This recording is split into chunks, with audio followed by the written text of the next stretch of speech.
Do you ever feel like a failure? I have not failed. I've just found 10,000 ways that won't work. Thomas A. Edison. We all feel like a failure sometimes. You can be on top of the world, doing very well, winning and achieving, but still feel like a failure inside. These emotions can come from experiences in the past or feeling never good enough, and it's important to understand what we can do to combat this feeling. It's not always tied to our accomplishments. We can feel good as we are just starting our journey to success and badly when we are, objectively, in a great place. So what is going on with these emotions? What matters is what we see, not what's going on. Our feelings are not always based on what's actually going on in reality. Often, they are based on our perceptions, interpretations, and view of the situation. For example, if you are running late to your job, you might be very anxious or very calm depending on what you are thinking. If you are worried about getting fired, you will be nervous. If you are thinking it will be okay, your emotions respond accordingly. You might feel like a failure because of the thoughts you are having about yourself, where you should be in life, or how you compare to others. The first step to stop the negative feelings is to cut down on negative thoughts. Identify the ideas that pop in your head. Consider where the negativity is coming from.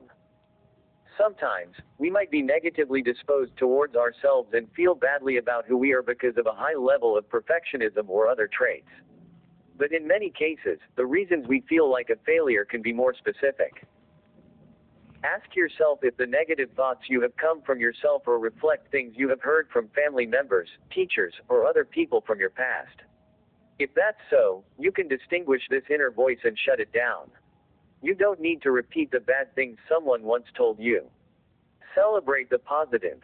No matter how badly we feel or how badly we are doing, there are always good things to recognize and celebrate. Mark your progress and recognize even the smallest achievements that are a part of your life at the moment. You can learn to recognize and feel good about small things and big things that you manage to accomplish.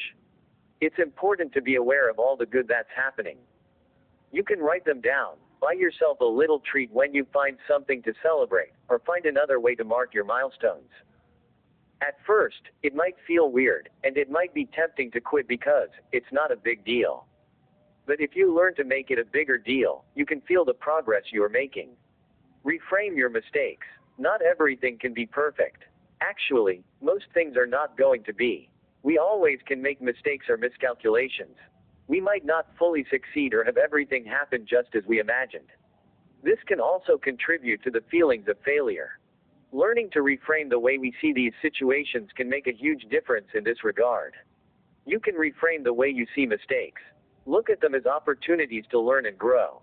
After all, when everything was completed well, you don't learn anything new. Take on new challenges and give yourself permission to fail. View failure as a tool for learning, growing, and becoming something more. Be kind to yourself. If you would not talk to others in the way you talk to yourself, then don't. Allow yourself some kindness and compassion to be directed your way. When you are kind to yourself, you can accomplish more, because you cut down on your feelings of failure. When you are kind, you can stop feeling like a failure even when things don't go your way. And that experience is what empowers you to try again and keep going. Resilience and perseverance are the key traits that can lead you to success, and kindness is one of the best ways to achieve this.